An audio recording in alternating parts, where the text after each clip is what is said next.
தல ரசிகர்களுக்கு விருந்து படைக்கும் வகையில் வருகிற 6ஆம் தேதி பிரம்மாண்டமாக வெளிவர உள்ளது அஜித்தின் விடாமுயற்சி திரைப்படம். மகிழ் திருமேனி இயக்கத்தில் உருவான இப்படத்தை லைகா நிறுவனம் பிரம்மாண்ட பொருட்செலவில் தயாரித்திருக்கிறது. இப்படத்தில் அஜித்துடன் இணைந்து த்ரிஷா, ஆரவ், அர்ஜுன் என பலர் நடித்திருக்கிறார்கள். ஹாலிவுட் படத்தை தழுவி எடுக்கப்பட்டிருக்கும் இந்த விடாமுயற்சி திரைப்படம் அஜித்தை இதுவரை பார்த்திராத ஒரு மாறுபட்ட கோணத்தில் காட்டியிருப்பதாக இயக்குனர் மகிழ் திருமேனி கூறியிருந்தார். இதனால் படத்தை பார்க்க ரசிகர்கள் ஆவலோடு காத்திருக்கிறார்கள். இதற்கிடையே விடாமுயற்சி படத்தின் முன்பதிவு விறுவிறுப்பாக நடைபெற்றுக் கொண்டிருக்கிறது.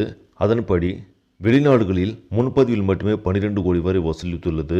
அதேபோல் தமிழகத்தில் 8 கோடி வரை வசூலித்து அசைத்திருக்கிறது. முன்பதிவு வசூலும் நாளுக்கு நாள் அதிகரித்து வருவதால் முதல் நாள் வசூலில் கிட்டத்தட்ட 50 கோடிக்கு மேலாக வசூலிக்கும் என்கிற எதிர்பார்ப்பும் உள்ளது.